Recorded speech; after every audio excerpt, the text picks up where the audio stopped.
Good morning! It's Sunday! Ayun, nandito ako sa office with Chip, yung nakikita nyo doon sa unahan. Nandito lang kami kasi may ipapaayos lang kami sa harapan ng office. Ito po siya. Para maluwag siya at malinis. At ito ang resulta niya. O, di ba? Ang ganda. Malinis siya. Then, after namin maglinis kasi sobrang alikabok as in. Nagpahinga lang ng konti. Then, uwi naman agad ako. After, ito na ang itsura ko. Diba haggard? Haggard ang face, haggard ang hair. Then, i-flex ko na rin yung nasa likod ko. Ayan, finokus ko pa.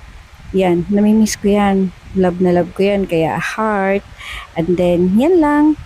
Thank you for watching. Bye-bye. Bye-bye.